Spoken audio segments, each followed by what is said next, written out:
Seja muito bem-vindo ao Excelência em Foco, o podcast que apresenta histórias, ideias e experiências de pessoas que alcançaram resultados extraordinários e que inspiram aqueles que acreditam que a excelência pode ser aprendida. Eu sou o professor Ed Carlos Ferreira. E eu sou a professora Débora Marreiro. Mais conhecida como Oi Amor. Aqui hoje tentaremos responder nesse episódio uma pergunta. O que podemos aprender com essa história? Se você acredita no poder da educação, da dedicação, da disciplina e das pessoas, esse podcast é para você. Histórias que inspiram, ideias que transformam e pessoas que fazem a diferença. Este é o Excelência em Foco. Seja muito bem-vindo. Vamos começar a apresentar a nossa convidada. Né? Já conheço de longa data, a Débora é fã de carteirinha também, então vamos lá. Hoje, o podcast Excelência em Foco recebe uma mulher que transformou uma oportunidade em uma trajetória de grandes conquistas. Ela começou no karatê em um projeto social, com disciplina, coragem e dedicação. Chegou à seleção brasileira de karatê e passou a representar o nosso país nas principais competições do mundo. Ao longo de sua carreira, tornou-se 5 vezes campeã pan-americana, 6 vezes campeã sul-americana, 9 vezes campeã brasileira e medalhista nos Jogos Sul-Americanas e Pan-Americanas. E, recentemente, medalhista na Liga Mundial. Também participou da corrida olímpica em Tóquio e hoje integra o Programa de Atletas de Alto Rendimento do Exército, do SESI e da Prefeitura de Santos através da Fundação Pro Esporte. Mas sua trajetória vai muito além das medalhas. Ela representa todas as meninas que sonham grande, enfrentam desafios e descobrem que por meio do esporte que podem ocupar qualquer espaço. Uma atleta, fisioterapeuta e uma verdadeira inspiração para a nova geração. Seja muito bem-vinda ao Excelência em Foco, Brenda Padilha. Obrigada. Nossa, obrigada. Nossa, depois dessa apresentação eu nem sei o que eu falo mais aqui. Já fiquei nervosa. É tudo que nós pensamos. Eu conheço você desde jovem. Se eu fosse começar a falar dela, antes de ler qualquer pergunta. E aí eu sempre falo disso. Eu lembro de você e do seu pai, você chegando aos 13, 14 anos de idade, num treinamento da Seleção Santista, na Arena Santos, você chegando com ele. Uhum. E aí eu tenho essa lembrança muito forte de família, e eu falo assim, essa tem futuro, essa menina tem futuro. Você lembra? Eu lembro. E, na verdade, essas lembranças sempre me deixam emocionada, mexida, porque foi o começo de tudo, né? Foi o começo de tudo que eu acreditei, que eu acredito até hoje, que nada foi em vão, me arrependo de nenhuma escolha que eu fiz. E, assim, só tenho a agradecer pelas oportunidades que eu tive, pelo meu pai ali me incentivando, como o senhor disse, né? Desde muito novinha, com ou sem dificuldade, ele sempre comprando meu sonho e a gente indo em busca da excelência. Pô. Parabéns. Eu olho para a Brenda e falo que eu tenho um delay, assim. Eu olho para ela, vejo esse mulherão e penso, não, eu ainda enxergo aquela menina. Olho para você e enxergo aquela menina que eu tive a alegria de conhecer também. Menina na bicicleta, com teu pai chegando ali para treinar. E a sua vontade, e eu acho que uma inquietação. Você tinha uma pergunta interna, assim, dentro de você. Eu via muito isso, para além da atleta. Eu via aquela menina na adolescência, com as inquietações de uma adolescente, aquele olhinho assim, estou fazendo a coisa certa, estou fazendo as escolhas certas. Isso era tão visível que no seu olhar você transparecia isso. E eu olhei muitas vezes para você ali e pensei, nossa, eu acho que ela vai longe, mas o alicerce familiar, eu acho que o seu pai calado, sabe aquela pessoa que calada às vezes diz mais do que quando está falando? Sim. Era ele, quieto, mas com o olhar te apoiando. Sim. E você precisava daquele apoio porque os desafios foram muitos, né, para chegar onde você chegou. Então, se eu não estiver com o Ed ao meu lado na rua, quiser alguém que me proteja, é você que está ao meu lado ali fora. Hoje temos a Brenda junto conosco também, aí divulgando a defesa pessoal para as mulheres, que é algo tão importante, né? E ainda não virei aluna dela, mas ainda pretendo virar um dia, eu vou lá. E eu acho que é muito importante o papel que você tem na sociedade, para além da atleta, né? O papel da menina, hoje uma mulher que inspira, que mostra que a gente pode ter sonhos e que os sonhos, cuidado com o que sonha, porque ele pode virar realidade. É onde você está chegando hoje, que eu não sei se você... Vou eu fazer perguntas, ele vai brigar comigo, porque as perguntas são a parte dele, mas... Você já sonhava, menina, lá chegar onde você está hoje? Essa é uma curiosidade que eu tenho. Quando a gente é nova, assim, criança mesmo, eu na verdade nem me imaginava, quando eu era antes dos 10 anos, né, digamos assim, eu me imaginava como advogada. Eu não me imaginava nem atleta, assim, principalmente de arte marcial, porque eu não comecei na arte marcial. Mas com o passar do tempo, pra você ver como é uma loucura, porque a gente não tem total, como é que fala? A gente não tem total Consciência. Controle. Controle. Da onde a gente vai chegar, de qual vai ser o caminho, vai mudar, vai voltar, vai recalcular a rota, mas eu não me via como atleta de alto rendimento de jeito nenhum. E aí ter me tornado, e aí como você disse, ter entrado num mundo onde não é só do esporte, mas no nosso papel na sociedade como mulher, de se impor, de ter personalidade, de incentivar outras mulheres a fazer esporte, né, a conhecer o esporte, e aí usar o esporte como ferramenta de educação também. Então, assim, eu nunca imaginei nesse cenário, mas eu confesso que depois que eu entrei, eu me apaixonei, e assim, não me arrependo de forma nenhuma. Olha, eu vou pegar um gancho já no que vocês estão falando, senão eu fico fora dessa conversa aqui. Mas vocês são maravilhosos, fica tranquila. Brenda, você começou num projeto social. Claro que quando você começou, você não imagina onde você vai chegar. Porque o projeto social, na verdade, é integrar. Muitas vezes nós falamos, usamos o termo até equívoco, né? Tirar a criança da rua. Não. É oferecer uma oportunidade real. Exato. Descobrir, eu falo que toda criança tem um talento. Nós só precisamos descobrir qual é o talento daquela criança e dar luz. Ponto. Sim. Não é essa história de tirar da rua. Para com isso, que projeto social não é para isso. E aí você vendo tudo hoje, o que você... Qual é aquela oportunidade? O que representou na sua vida você vendo hoje? Eu acho que abriu muitas portas. E aí, falando não só do esporte, né? Como eu falei, o esporte entrou na minha vida e, assim, foi um caminho que eu escolhi seguir, mas eu poderia ter simplesmente ter usado o karatê como modalidade para uma saúde, bem-estar. Eu poderia ter usado aquilo como tirar os valores que o esporte tem, então, de disciplina, resiliência, de ter coragem, de se expor, para justamente me formar, talvez, somente numa faculdade e não ter seguido a carreira esportiva. Mas eu utilizei o esporte realmente para me tornar atleta de alto rendimento, o que não me desviou no caso da carreira como fisioterapeuta. Então, assim, eu escolhi realmente viver o esporte, mas eu me vejo num pós-carreira atuando na minha área de fisioterapia e isso tudo foi proporcionado pelo esporte. Então, o projeto social, como você disse, não é realmente tirar a criança das ruas.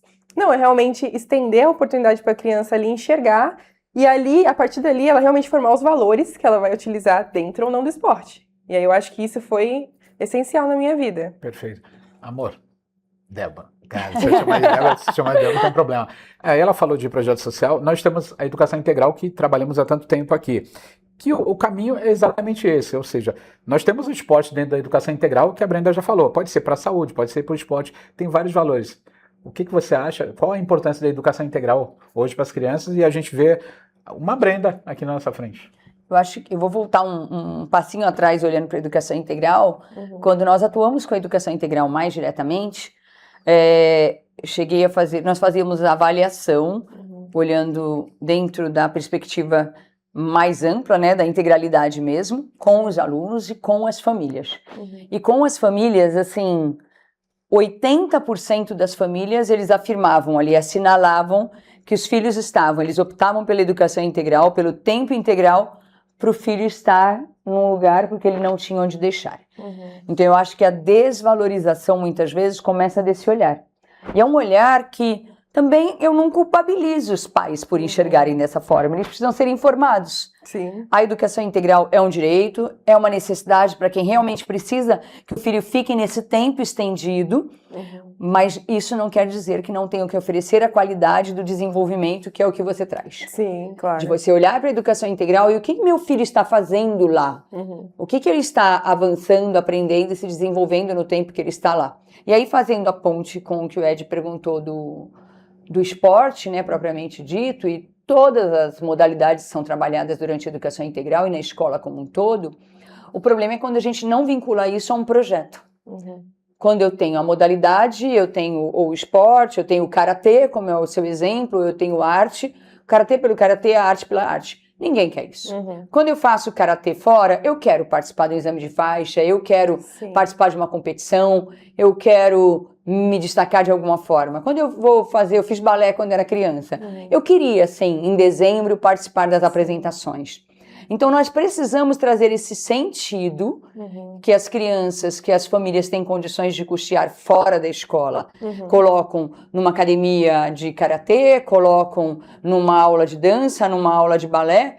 Isso é proporcionado, nós precisamos trazer isso também para a educação integral, que é uma finalização. Eu treino, ensaio, para quê? Para apresentar para alguém. Então eu preciso dar sentido a isso. Eu não posso ter aulas ininterruptas onde ele não vê sentido para aquilo que ele está fazendo. E isso na educação como um todo. Então acho que o ponto que falta para que a gente fique atento e que as famílias valorizem é dar sentido e dar visibilidade. Quando a educação integral já tem esse sentido, já tem essa apresentação, família presente, olhando, aplaudindo, valorizando e entendendo esse percurso, né? Sim. Brenda, aí a pergunta direta. Quantos talentos podem estar escondidos dentro das escolas e de projetos sociais, esperando que alguém acredite neles? Quantas Brendas tem por aí só aguardando que alguém acredite neles? O que você acha que podemos fazer para melhorar isso aí? Eu acho que, de novo, oportunizar, né? E a gente oportuniza como?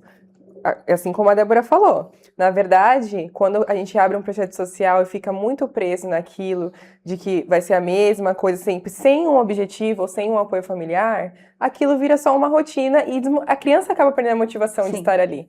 Por quê? Porque ela vai falar, eu tô vindo aqui fazer tudo certinho, tô evoluindo, só que não tá progredindo, não tá saindo dali. Então, quantas pessoas, quantos olheiros poderiam ir a projetos sociais, patrocinadores mesmo, sabe? Realmente entender que dali, pode sair vários atletas ou não. Mas, de qualquer forma, o projeto social ele precisa também ter como se fosse uma meta, um objetivo para as crianças ali dentro. E aí, falando da educação integral, é a mesma coisa, entendeu? Quando a criança tem a oportunidade ali de fazer, aprender, evoluir, ela não quer ficar só ali. Isso é de nós. Nós, humanos, a gente quer sempre subir um degrau. Então, por que ficar ali estagnado, sabe? Eu acho que realmente, para melhorar isso, primeiro precisaria oportunizar mais. Então, a criação de projeto social, de realmente ter várias modalidades, fazer as crianças vivenciarem várias modalidades que linkam tudo com a educação. E aí, a partir disso, realmente aparecer clubes, de repente, patrocinadores que realmente se interessem, vá naquele espaço e enxerguem que tem crianças que realmente nasceu com talento, nasceu para aquilo e só precisa de uma oportunidade. Você falando dessa forma, eu vejo que, por exemplo, o projeto social que você começou já não existe mais. Não, a gente fala de um dondinho, que é de onde você saiu, de onde veio, daquela região ali, a gente não tem projeto social. E aí a gente reclama. O que eu estou ofertando a essa criança hoje, só que eu vou encontrar ele como no futuro? Ou seja, depois nós reclamamos que não oferecemos. E eu vejo muitos projetos sociais, são muito pontuais. Esse ano nós temos, e aí chega no final do ano, termina. E aí começa tudo, 2, 3 meses, não tem uma sequência, não vira-se um projeto, não dá uma sequência. E essa oportunidade que você falou, a criança perde o sentido. Então é isso que você falou, eu vou fazer para quê? Então não dá sentido. Eu vejo um outro problema, né, dentro, quando você tem um projeto social, geralmente você tem um projeto social nessa escolaridade da criança até um 9º ano, até ele ter 14 anos de idade. Aí depois ele vai virar um atleta de alto rendimento, se ele teve uma oportunidade ali, depois ele vira um atleta de alto rendimento, ele tem um adote, ele vai para uma fundação pro esporte, aos 18 anos. E esse delay entre 14 e 18 anos de idade, que eles são absurdamente influenciáveis, aí sim, pela rua, por tudo que é ofertado, tudo que é oferecido, pelos amigos, sabe lá quem amigos são esses. Eu falo, sempre que eu tenho reunião com pais de alunos, ou você é a pessoa que vai ouvi-lo e vai aconselhar e vai colocar num caminho bacana, ou alguém na rua vai ouvir e vai mostrar um outro caminho. Então a gente tem que escolher, né? Nós, enquanto profissionais de educação, nós, enquanto sociedade, o que a gente está ofertando para esse jovem nessa faixa, que é uma faixa tão frágil, que ele quer se afirmar de 14 anos, 15 anos, 16 anos de idade? O que vem sendo ofertado para ele? Porque também não é todo mundo que vai virar um atleta de alto rendimento. E se ele não chega a ser um atleta de alto rendimento, ele é um atleta mediano, e ele não tem condições de custear uma academia para ele continuar, ele fica, nós chamamos, num limbo social, que ele não tem para onde ir. Ou ele tem condição, a família tem uma condição financeira de custear um futebol, um karatê, um balé, uma dança, um violão, um curso de inglês, ou ele não tem. nós precisamos pensar sobre isso enquanto sociedade, sabe? O que vai ser ofertado para esse jovem? Para onde vai esse jovem de 14 anos que não se destacou o suficiente para ir para um esporte de alto rendimento, mas ele precisa se encaixar em algum grupo? Quais são os grupos ofertados para eles? Isso é uma pergunta que eu vivo me fazendo, sabe? Quando a gente vai olhar para essa faixa etária que está aí precisando do nosso olhar, porque é aí que ele se desvia desse caminho também. Com certeza. Nossa, agora eu vou te colocar numa sinuca de bico. Você consegue lembrar de algum professor ou treinador que tenha mudado a sua forma de... que você enxergava as suas próprias capacidades? Sim. Assim, eu costumo dizer que tem professores que marcaram a minha trajetória. E eu tenho várias pessoas que marcaram, mas tem alguns pontuais que, inclusive, até hoje tenho contato, conversa comigo. Então, eu estudei numa escola estadual lá em São Vicente, né, na Vila Cascatinha, onde eu morava. Então, Débora também. E eu entrei na escola e eu fiquei 5, 6 anos nessa escola, era estadual, ela passou a ser integral. E aí eu ficava o dia todo na escola. E eu antigamente fazia atletismo também. Então eu tive um professor de atletismo, tive 2, teve um professor meu, Sidney. Ele me deu aula até de funcional. Fala o nome dele de novo que a gente vai marcar ele. Sidney. O Sidney e o professor Alberto, né? Foram meus 2 professores de atletismo. Que durante as aulas de educação física, eles sempre viam em mim algum hiperfoco no esporte, né? E aí eles me direcionavam a fazer modalidades. Brenda, vai fazer isso, vai fazer... E aí eu entrei no atletismo e eu fiquei apaixonada. Você era velocista? Eu era fundista, mas eu fazia 4% também com as meninas. E aí eu lembro até hoje que ele falou assim pra mim, Brenda, não importa o que você vai fazer, tudo que você se propõe a fazer, você faz da melhor maneira possível. Então, não tenha medo, tipo assim, de ir pra um esporte, mudar, trocar, porque você sempre vai fazer tudo muito bem, você é muito dedicada e isso vai fazer você chegar onde você quiser. E o professor Alberto falava a mesma coisa, tanto que teve uma hora que eu tive que escolher entre o karatê e o atletismo, né? Que eu já tinha entrado no karatê e acabei escolhendo o karatê. E ele falava, Brenda, não importa as suas escolhas, o que importa é que você se mantenha no caminho certo. E o caminho certo é o caminho que você escolher, porque você sabe exatamente o que você tem que fazer. Então, esses 2 professores eu sempre carrego comigo, que às vezes quando eu penso em mudar radicalmente alguma coisa, uma rota, eu sempre penso comigo, caramba, será que vai dar certo? Mas aí eu sempre lembro da fala desse professor falando aqui, não importa o que eu faça, eu vou fazer da melhor maneira possível e vai dar certo. Então, ele marcou bastante minha trajetória, eles até hoje me acompanham como atleta, eles conseguiram tirar e ajudar várias crianças e vários adolescentes que estavam se perdendo no caminho da escola estadual. E são professores, assim, que têm um coração enorme, né? Eu até me emociono de falar deles, porque eu vi eles resgatar muita gente, muitos atletas, muitos alunos, que se tornaram grandes atletas, inclusive o Kaique.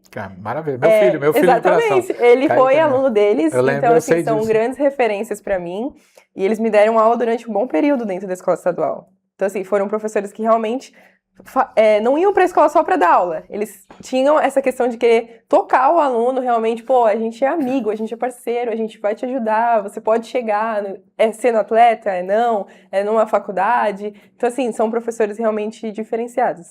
Né? E aí, você falando de um educador físico, a minha primeira formação é como educador físico, e eu falo, eu tenho que oferecer para essas crianças aquilo que eu reclamava que eu não tinha, porque eu não tive a oportunidade. Eu não tenho bons exemplos na minha infância de professores de educação física que teve como esse. Mas aos 14 anos de idade eu tive o professor Marco Mastroeni, que é do Karatê, e ele falava, ele já era seleção brasileira, seleção paulista, já tinha ganho o Campeonato Paulista, tinha sido o campeão paulista mais novo da geração.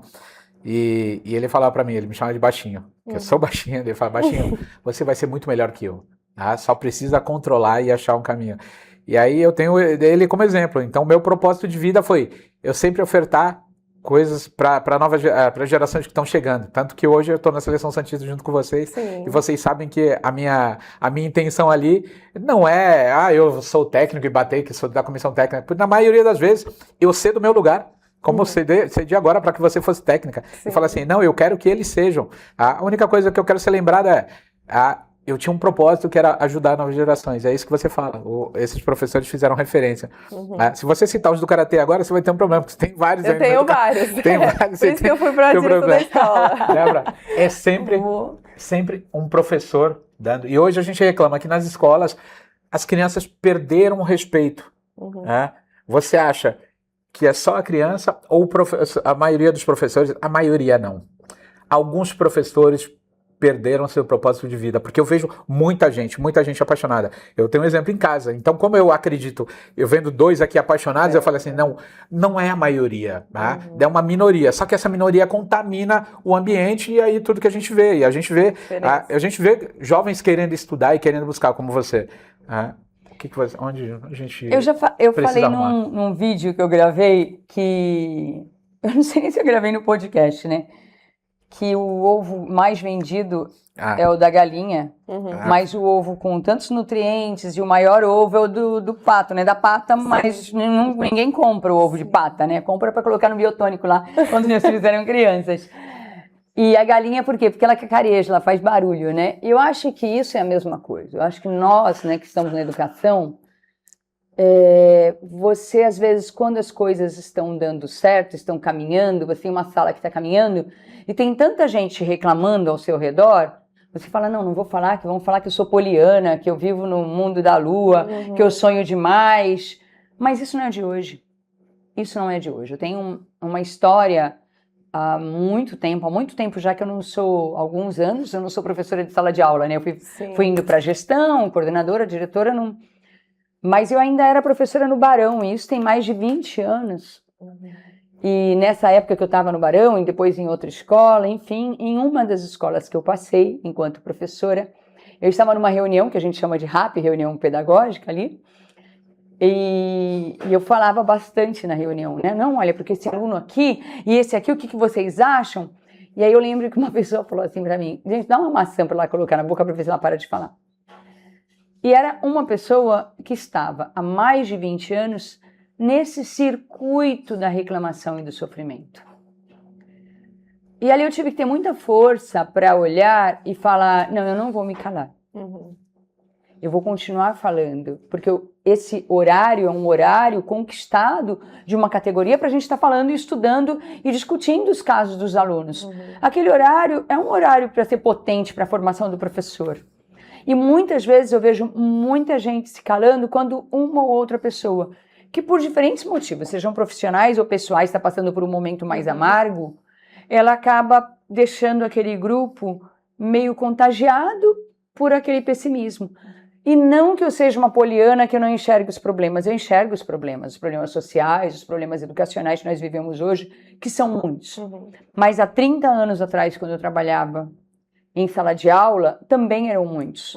Há 30 anos, 35 anos atrás, quando eu trabalhava em uma escola estadual no meio de 2 favelas, que eu tive que, em alguns momentos, me jogar no chão com os meus alunos por conta do tiroteio de uma favela contra a outra, os problemas também eram muitos ali. Sim. Mas isso não tirou de mim e de muita gente que eu tenho o privilégio de conhecer, acompanhar e conviver, o brilho de acreditar na educação. Porque se eu não acreditar nisso, aquele não é mais o meu lugar. O dia que eu deixar de acreditar, aquilo não é mais uma opção para mim. Eu vou ter que escolher outra opção. Todas as profissões, a nossa profissão tem muitos desafios, né? Nós trabalhamos com educação, claro. Sim. Mas o médico, que é plantonista, que está ali recebendo gente baleada, gente morrendo, gente infartando, também é uma profissão muito... O bombeiro que está correndo também é uma profissão. O advogado que está com o destino de uma família, de uma pessoa na mão dele, diante de um júri, e que precisa provar a inocência de alguém que é inocente, também é um estresse muito grande. Então, todas as profissões, eu dei o exemplo de algumas, mas inúmeras profissões que estão aí e que impactam diretamente a vida das pessoas. Então, eu não consigo conceber entrar numa escola como gestora ou como professora e aquilo não estar no meu propósito. Então, quando você me pergunta o que acontece hoje, eu acho que, às vezes, por receio, quem está enxergando o lado ainda positivo acaba se calando para não parecer poliana. Sim. Então, o que eu posso falar é, polianas, vamos dar as mãos e vamos olhar para frente e ganhar essa força.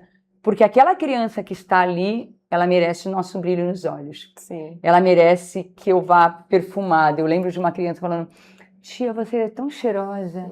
E eu sempre usei para trabalhar os meus melhores perfumes. Eu nunca deixei só para festa. Sim. Porque eu achava que as pessoas, e acho que as pessoas que trabalham comigo merecem meu melhor perfume, merecem Claro. que eu vá. Porque eu vou por eles também, para que eles tenham inspiração. Eu quero ser inspiração para aquelas crianças, como o professor foi para você. Eu acho que a gente muda o futuro. E eu Sim. acredito nisso. Vamos lá. Pegando o gancho na inspiração. Sou poliana, por O embaixo. gancho na inspiração e ela se empolga. Se deixar, ela vai Não, vai eu já inspirar ia todo mundo. fazer uma contra-resposta. Por favor. Não, aguarda, agora Não, aguarda. mas é porque o que a Débora tá falando é muito verdade, porque quando a gente começa, isso é dentro da educação, é em qualquer lugar. Quando a gente começa a aceitar a opinião dos outros e começa a se inibir achando que a gente tá errado, a gente deixa de mostrar a nossa personalidade realmente. Sim. Então isso a gente aprende muito dentro do esporte. Pô, se eu quero ser uma pessoa diferente, se eu quero fazer a diferença, eu tenho que me impor no momento que tem que ser ali. Então, assim, às vezes a gente fica com receio realmente de falar, de colocar a opinião em jogo ali, de demonstrar, e isso faz muita diferença na vida de várias pessoas. Sim. Pô, quando a gente fala de projeto social, pô, quantos professores que ficam assim, tem um projeto ali, mas é um projeto meio xoxinho, não tem muito apoio, então eu vou lá dar uma aula de qualquer jeito, e aí vai lá, só cumpre o papel, e aí não entende que às vezes aquela aula para criança é o melhor momento do dia para criança, entendeu? Sim. Não entende a dimensão que ele tem ali e como ele, como professor, como líder ali, ele pode mudar ali o pensamento da criança na aula. Então, assim, aí se ele vai no efeito manada, não, mas você vai dar, vou dar aquela aula ali, não tô recebendo bem, tá atrasado, não sei o quê. Então, assim, tudo é uma questão de você se impor, de você entender que você tem uma importância. Às vezes você acha que você não tá sendo visto e tem gente te olhando, né? Você se impor ali vai mostrar o seu caráter, realmente os seus valores e o quanto você tá mudando a vida de alguém. Sim. Então, quando você falou sobre o efeito poliana, que sejamos poliana e que tenham mais mulheres Mais uma. poliana. Mais uma. Mais uma poliana. Você falando nisso, essa semana eu e a Débora viajamos para o interior para dar um curso numa cidade pequena. Sim. E aí quando nós falamos, a Débora foi dar um curso em Porto Feliz. Uhum. As pessoas falam, nossa, Porto Feliz, uma cidade pequenininha.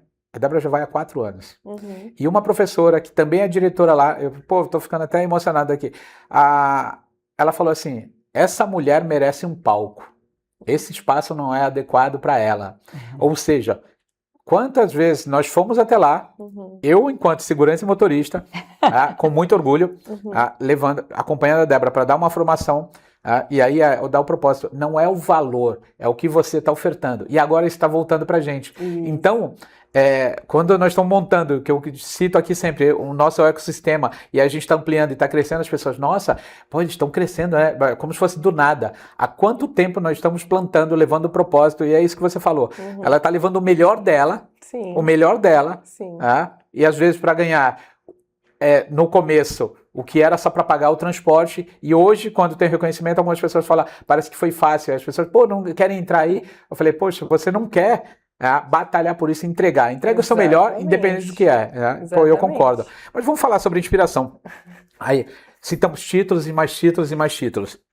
Só que uma atleta de alto rendimento, quando a gente fala de alto rendimento, não é um atleta que ganha o Campeonato Paulista, que ganha o Campeonato Brasileiro. A gente está falando de nível mundial.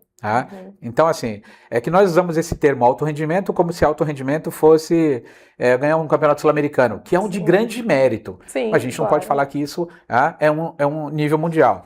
A gente sabe que mundial é outra coisa. O karatê já, na categoria feminina, sempre representou muito bem. Sim. E você, vários anos indo para o circuito mundial e batendo na trave, batendo na trave.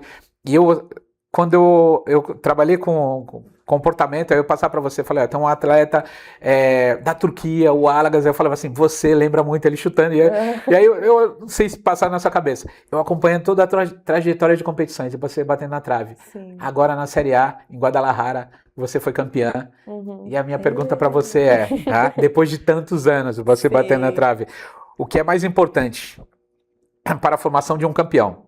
Talento, disciplina, apoio ou persistência? Fique à vontade. Caramba.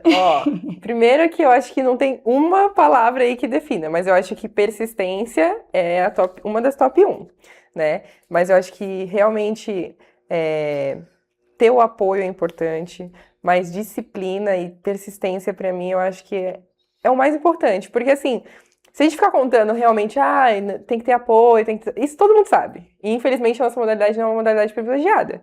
Mas, apesar disso, tá muito dentro da gente, né? Eu mesmo sinto que eu passei por tanta coisa, tantos anos, que eu chegava e falava assim, não vai dar certo, talvez não dê certo, e eu tô indo acreditando que vai dar, mas, assim, dentro de mim interno tá falando, será que vai dar certo realmente?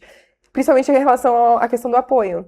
Mas, na verdade, quando a gente quer muito uma coisa, a gente não fica procurando apoio, a gente faz acontecer, né? Então, eu acho que persistência e disciplina foram as coisas que eu mais tive na minha vida e que eu tenho até hoje, porque eu ouço muita crítica, muita coisa negativa de não, Brenda, mas isso aí é ruim, isso não é... Por que você não muda de modalidade? Eu ouvi tanto isso, por que você não muda de modalidade? Vai pro taekwondo, vai pro não sei o quê. Gente, eu escolhi o karatê, assim, na verdade eu acho que eu nem escolhi, ele me escolheu, e eu não vou mudar de modalidade pela situação que ele tá passando, ou pela modalidade que não ser olímpica, é uma paixão dentro de mim. Então, assim, independente de coisas ruins que vêm falar, eu sempre tiro o melhor da minha modalidade. Então, assim, eu nunca vou mudar de esporte por alguém estar falando no meu ouvido, e é onde entra a questão da personalidade. Pô, se é realmente isso que eu quero, se eu quero uma medalha de campeonato mundial, se eu quero uma medalha de etapa de liga mundial, eu vou fazer acontecer. Eu não sei quanto tempo vai levar. Talvez leve 5, 6, 10 anos, mas eu sei que eu vou conseguir porque eu tracei isso pra mim. Então, eu acho que é uma das coisas mais importantes, é realmente se persistir, ter coragem de enfrentar problemas, pessoas que vêm, às vezes, para te atacar ou realmente para te desmotivar e saber filtrar e fazer com amor. Eu acho que uma das coisas que mais, nessas últimas competições que eu fui, que fez a diferença para mim foi que eu queria ter 3 coisas comigo. Que eu falei, a única coisa que eu pedi, que eu queria ter amor pelo que eu faço, manter o amor pelo que eu faço, porque se eu não tiver amor, não tem sentido estar, como a Débora falou. Ter alegria de estar no tatame, porque eu me sinto feliz em estar ali. Se eu não me sentir feliz, também não tem sentido. E ter a sabedoria de fazer o que precisava ser feito. Então, assim, essas 3 coisas têm me guiado esse ano e eu tenho tentado cultivá-las dentro de mim. Se eu não me sentir assim, não faz sentido eu estar ali. Então, eu acho que persistir, ter disciplina, mas acima de tudo fazer com amor e alegria e ter a sabedoria de agir. Tem um atleta, chama-se Bob Jones. Bob Jones foi um atleta de golfe. Foi um dos maiores atletas do mundo de todos os tempos. Se você ler a história do golfe, é um esporte profissional. Sim. E o Bob Jones, ele foi bicampeão mundial. Só que para você ser campeão mundial, você podia ser amador. E como amador, ele disputou vários campeonatos profissionais contra atletas profissionais e ele ganhou o Aberto dos Estados Unidos e outras competições. E no Aberto dos Estados Unidos ganhava-se $1 milhão na época. Só que como ele era amador, o segundo lugar, que era profissional, ele foi o campeão, ele não ganhou nada, ele era amador. E aí o segundo lugar ganhou $1 milhão, porque era a premiação que tinha. E aí os caras tripudiando em cima dele, perguntou assim, poxa, mas por que você faz? Ele falou assim, eu faço esporte amador. Amador vem da palavra amar. Eu amo o que eu faço. Tá? Eu não amo porque ele dá dinheiro. Então, independente do que faço. É o amor pela profissão. É o tal do todo dia, não é? Então... Todos os dias persistir. Porque eu falo que eu não consigo conceber você estar ali se não fizer sentido para você estar trabalhando naquele lugar, né? Eu penso... Isso foi um conselho que eu dei para os meus filhos quando eu estava na adolescência. Escolha uma profissão que você ame fazer aquilo, que você goste de estar naquele lugar. Porque você vai passar mais tempo ali do que com a sua família, do que dormindo, do que em lazer. Você vai passar mais tempo na profissão e trabalhando com as pessoas que vão estar convivendo com você naquele espaço. Se aquilo para você for muito pesaroso, a sua vida vai ser horrorosa, né? Porque você vai passar quantos anos e quantas horas fazendo isso. Claro. Então, acho que esse amor à profissão, ele é algo que precisa pesar muito. Nós estávamos até lendo e ouvindo algumas reportagens agora sobre o baixo número de pessoas interessadas, jovens, em atuarem como professores, né? Mas eu também lembro, aí muita gente fala que os próprios professores desanimam. Eu tinha, quando eu estava na 6ª série, né? Era série quando eu estudava, eu tinha 12 anos, desde os 7 anos eu falo que eu queria ser professora, eu tinha certeza do que eu queria. E aí eu tinha uma professora de matemática que eu amava, ela era moderna, ela dava uma aula bacana, ela conversava com a gente, então eu gostava de matemática e gostava da pessoa que ela era. Sim. Aí um dia, num desse bate-papo que ela faz fim de aula com os alunos, ela falou assim, não, pelo amor de Deus, né, ninguém aqui vai ser professor. Não, tudo menos ser professor. Naquele dia, naquele momento, eu continuei gostando de matemática, mas o meu encanto pela professora acabou naquele instante. Eu não tive que parar e pensar em casa. Naquele instante, era como se ela fosse uma fada e tivesse virado uma bruxa. Porque eu falei, é a profissão que eu escolhi, é a profissão que ela tem. Ela é uma pessoa que eu admiro, mas ela não é verdadeira, ela é um fake. Porque se ela está falando, escolham tudo, menos a minha profissão, é porque tudo isso que ela demonstra pra gente Não é de gostar, não é verdade, não é ela. Então o meu encantamento acabou naquele instante, eu falo que eu tenho esse defeito, né? Se eu me desencanto e ali acabou, e a pessoa pode virar cambalhota na minha frente e eu não volto a me encantar. E eu nunca mais, a partir dali, eu não lembro da imagem dela hoje. Eu apaguei da minha memória da decepção que foi tão grande para mim naquele momento. Porque eu queria continuar com aquele encantamento, né? Então, o cuidado que nós que formamos opiniões, porque nós somos formadores de opiniões ali, a responsabilidade que nós temos, ela é muito grande. Você como atleta, você tem pessoas que com certeza se espelham em você. Como que você quer ser? Eu quero ser como a Brenda. Então, olha o tamanho da responsabilidade da Brenda, né? Sim. E quando você, eu vou colocar aqui, né? Está voltando, cansada de um circuito que você fez internacional e você responde uma mensagem minha em um projeto que você faz, que é um projeto voluntário, lá no Espaço do Educador, para nós que somos da educação, que somos professores. E você fala, eu estou chegando, hoje eu não vou estar aí, mas amanhã pode contar comigo. Isso demonstra quem é a Brenda, que é aquela menina que eu conheci com 14 anos, que ama o que faz e que quer levar para a gente o seu melhor. Então eu tenho profunda admiração e gratidão a você por quem você é. Eu acho que você transborda isso, você não se perdeu de você, apesar de tudo isso. Eu vou continuar aqui, você já vai responder em relação a isso aqui. Aí, Brenda, peguei aqui na Débora. Quando uma jovem assistir a sua história, qual o sentimento que você gostaria de despertar nela? Eu acho que o sentimento... A Débora já falou tudo que desperta nela. O que você gostaria que despertasse? Eu acho que gostaria de despertar justamente a questão da coragem, de caramba, se apesar de tudo, ou com tudo, a Brenda consegue, a Brenda chegou, a Brenda conquistou, por que que eu não? Né? Então eu acho que o principal sentimento que eu gostaria que as jovens de hoje em dia tivessem, despertassem, é realmente a coragem de começar e realmente ir em busca do sonho, sabe? Quando a Débora falou do projeto, eu menciono aqui, eu tenho poucas alunas, né? Porque eu gostaria muito até que isso chegasse nelas e chegasse nas demais que têm interesse de conhecer a aula de defesa pessoal feminina mesmo, mas as alunas que eu tenho são tão queridas, assim, que eu me vejo na responsabilidade, no dever de realmente entregar o meu melhor, sabe? Por justamente... Eu acho que eu tive poucas aulas devido às minhas viagens com elas, mas as aulas que eu tive foram tão, tipo assim, com uma conexão tão legal entre elas, porque eu chego ali, elas estão sempre com um sorrisão pra mim. Vai ter aula hoje, professora, não sei o quê.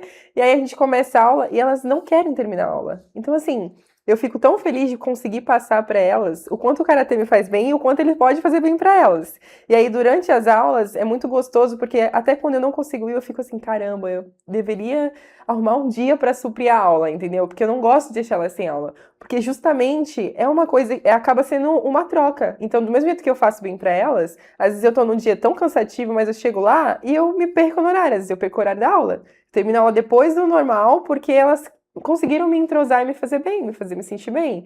Então, assim, de novo, eu gostaria muito que tivesse outras pessoas que conhecessem e fossem lá, porque é uma aula realmente especial e eu vejo a vontade de aprender a questão de ser faixa branca, sabe? De caramba, é o novo. Então, eu sempre quero aprender mais, eu quero ver detalhe, não sei o quê. E faz bem pra elas, faz bem pra mim. Então, assim, o despertar realmente seria de coragem, de começar, de tentar, de errar e levantar e fazer de novo. E lembrar que a gente passa por muitas coisas na vida que às vezes a gente acha que não vai ter jeito e é só recalcular a rota. É só tentar de novo e seguir em frente. A modalidade dela, nossa modalidade é Karatê-Do, que significa caminho das mãos vazias. Sim. Ela vai de mãos vazias, mas com o coração cheio para entregar tudo para essas meninas. Né? E qual o retorno, qual o feedback que você tem dessas meninas? Então, a Melissa, né, que organiza todo o espaço ali, Sim. ela falou, Débora, as meninas gostam tanto que teve um dia que eu fiquei preocupada. Eu falei, aconteceu alguma coisa, foram embora e eu não percebi, porque tinha passado muito do horário. E elas ali perdidas, porque elas se perdem no horário mesmo por conta disso, né? O feedback que eu tenho é super positivo. E a Brenda, ela é tão acolhedora onde ela chega, que quando elas vêm passar para mim, a situação é, Débora, olha, a Brenda está em competição, então a gente teve que suspender a aula, Mas olha, ela está nos representando lá. E ela está fora do Brasil, ela está representando o Brasil. Vem todo mundo em defesa dela. Antes que eu fale alguma coisa, como se eu não a conhecesse, né? Então é muito engraçado esse movimento contrário. Sim. Porque elas que cuidam do espaço vêm falar de um jeito positivo. E sempre se defendendo. Porque ela é maravilhosa, porque a gente não pode perdê-la. Eu falei, gente, eu sei disso. Nós não vamos perder a Brenda, nós não vamos perder a Brenda. E é isso, né? Acho que essa sua generosidade também em compartilhar. E o mundo hoje precisa disso. Dessa generosidade no compartilhamento. Então, quando você que passa tudo isso, está hoje aqui gravando no sábado, para que inspire outras meninas e outras pessoas, isso também é generoso da sua parte. Quanto que você está compartilhando da sua trajetória e falando, é possível. Porque é isso, né? Apesar de, com as dificuldades, com os tropeços no caminho, porque assim, a estrada, ela não é retilínea para todo mundo. Eu acho que ela não é retilínea para ninguém. É que nós encobrimos os nossos tropeços, né? Porque eu também não vou ficar falando dos meus tropeços o tempo todo, porque talvez eu desanime as outras pessoas que estão ali no caminho. Mas em uma conversa um pouco mais profunda, e eu acho que o podcast ele vem com esse propósito, de sair daquele vídeo de 1 minuto. É onde você aprofunda. Porque também, se eu nunca falo dos meus tropeços, a pessoa, quando se vê diante da primeira dificuldade, fala, eu não vou continuar, porque para a Débora foi muito fácil, para a Brenda foi muito fácil, para o Ed foi tranquilo. Não. A Brenda veio lá de São Vicente e o pai teve que levar na bicicleta para o projeto social. A Débora veio lá do Cachapuã e o Ed veio do Morro. Então, nós tivemos muitos tropeços na nossa vida para que a gente conseguisse chegar aqui hoje e poder contar a nossa história e falar, você que está aí no tropeço, enxuga as lágrimas, porque tem um caminho bonito te esperando lá na frente. Com certeza. Olha, colocamos você numa máquina do tempo. Você vai voltar no tempo. Voltou. E aí você encontra a pequena Brenda. Tá? Olha, um filme igual do Neymar que fizeram, voltou no tempo. O que você falaria para a pequena Brenda? Eu falaria que eu tenho muito orgulho dela e que talvez, por mais que tenha mudado a rota, como eu disse, eu não me imaginava como atleta de alto rendimento, eu me imaginava como advogada, com outras profissões, mas eu falaria que eu tenho muito orgulho porque a Brenda de hoje cumpriu, na verdade, a missão dela e vem cumprindo o propósito de vida dela, não só dentro do esporte, mas tentando transformar a vida de outras crianças, de outros jovens, inspirando, realmente levando os valores que ela tem, que ela aprendeu com a família, com o ambiente onde ela foi criada, que ela viveu, com os professores, tentando levar e passar e tentando realmente fazer com que as crianças e os jovens de hoje em dia e as mulheres se posicionem, tenham uma personalidade forte, entendam que a vida não é uma estrada reta, realmente tem vários tropeços, tem vários momentos que parece que é difícil, mas que apesar de tudo, a gente escolhe. A gente escolhe se a gente vai permanecer na dificuldade ou se a gente vai ficar feliz e seguir em frente.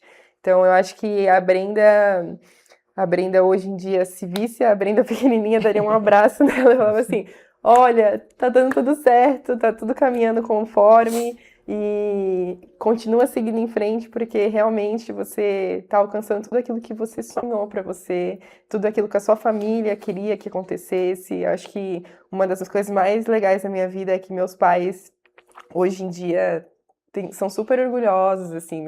Eu ver meus pais orgulhosos de mim, da mulher que eu me tornei, é o meu maior presente, né? Porque meus pais fizeram de tudo por mim e eu sempre vou querer devolver tudo por eles, né? Por tudo que eles batalharam, às vezes deixavam de viver a vida deles para viver o meu sonho, né? Então, assim, eu tento retribuir da melhor maneira possível. Eu falo que nada que eu conquiste é para mim. Na verdade, é para as pessoas que fizeram acontecer junto comigo. E, com certeza, minha família foi um dos pilares mais importantes para isso. Débora, voltamos. Eu já estava chorando aqui, né? Então... Eu quase chorei junto. Aí se você pudesse, uma frase, não é uma história, uma frase que você fala para aquela Brenda que você encontrou lá de bicicleta na Arena Santos, que ela foi assistir e naquele dia não teve treino. Você sentou ali, não teve treino, você sentou na arquibancada, eu lembro de tudo. Você sentou na arquibancada e fala uma frase para ela, sem contar o futuro. Ai, meu Deus. Sem contar o futuro? Sem contar o futuro. Sem falar, eu vejo um lindo futuro? Não, isso pode. Isso pode, não pode. Vai. Eu acho que eu olharia para a Brenda e ia falar: dentro de você existe uma força que ela transborda pelos teus olhos. Oh, Pegue essa força e não largue jamais. meu Ih, Deus. vai chorar. Daqui a pouquinho eu tô chorando aqui, eu tô de maquiagem, vai ficar tudo. Ó, eu sempre termino o programa com uma pergunta, chama-se Cápsula de Excelência. Nós vamos fazer um livro. Quando a gente chegar a 100 episódios, nós vamos lançar um livro com essa cápsula de excelência que todos vocês gravaram. E aí depois vou pedir autorização, porque vai ser um best-seller. Tá? Imagine que daqui a 30 anos, uma jovem assista a esse episódio. Qual princípio de excelência você gostaria de deixar para ela? Como você gostaria de ser lembrada quando você não estiver mais aqui? Não que você não vai estar aqui com 30 anos. Meu Deus. Vai estar. Mas como você gostaria de ser lembrada no futuro? Qual o legado que você gostaria de deixar de excelência? Que é toda a história que você contou aqui. Sim.